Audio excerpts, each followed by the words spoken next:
Okay, I think we're recording. Okay. I am here with my good friend Stacy. Yes. Hello. And she's been homeschooling for a long time. And I am going to ask her about her math curriculum.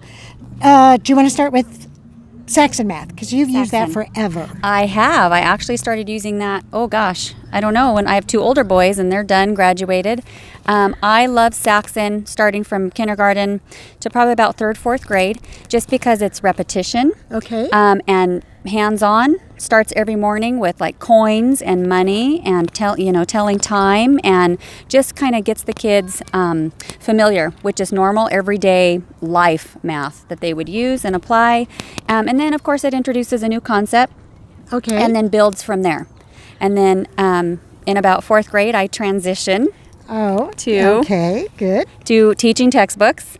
And I started that with my oldest son, and I'm now on my third child, so she's on it now as well, and they have all loved it. We love it because they have the option of doing the online lesson, having the computer teach them the lesson, or doing it on their own, teaching themselves through the textbook, reading it themselves, or me teaching it to them. And so you have kind of all, auditory, visual, hands-on. And I love it because if you get stuck on a problem, it literally will walk you through the steps of each problem, great. Not just a like problem, but each problem. And they also offer free phone tutoring.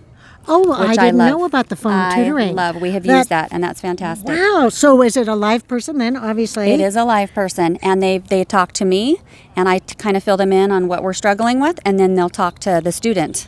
Okay. Yes, that's been fantastic. Oh, that's great. Mm-hmm. Okay, so now Saxon math, you also get the teacher's book, don't you? Yes, I do. So do you recommend that for families, for parents, and it's a little bit of parent involvement for Yes. Saxon? Yeah, yes, it is. It's a little prepping before.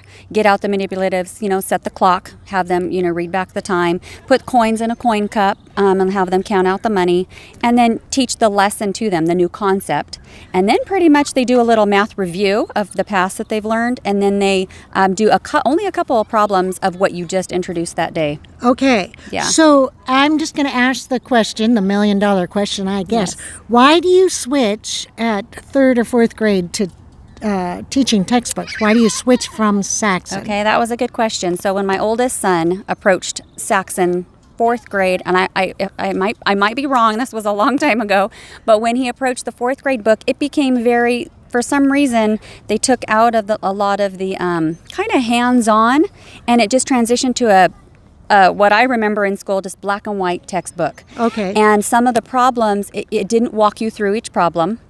As it got older and older, and then some problems I even had to look, and I remember growing up having to just skim through the previous lessons, hoping to find a similar problem, Okay. so that you could understand how to do the one that you're currently working on. And so for us, I just tried to find something that was not traditional text that I grew up with, something that was just a little more clear. And teaching textbooks at the time was a newer curriculum, and I heard nothing but great things about it. And so we gave it a try. And like I said, all three different learning personalities and learning styles have done well with it. Oh, that's so good. Yeah. Okay.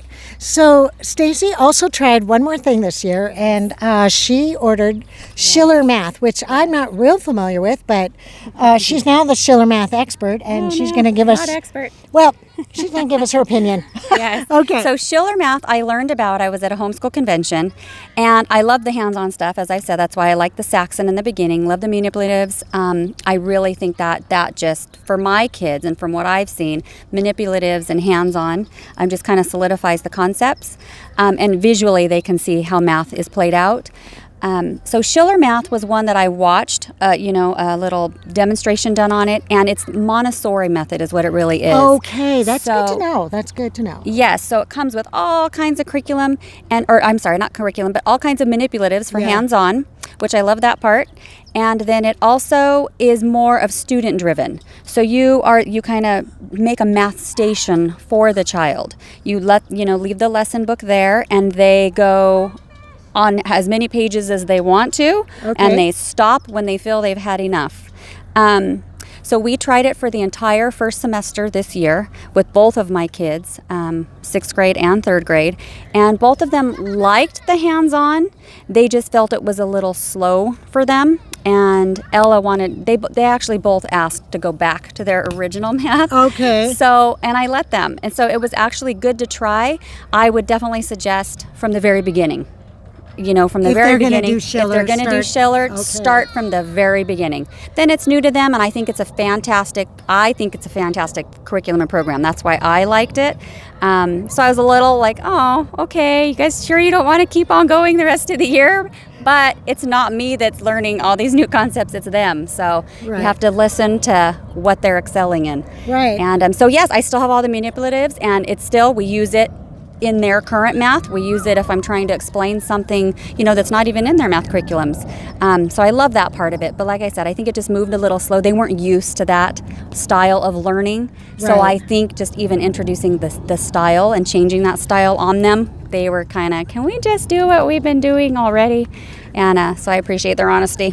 Okay. So you're using teaching textbook and Saxon math, and you love them both. So. I do. Okay. Well, thank you so much for being here. Thank you. Thank you.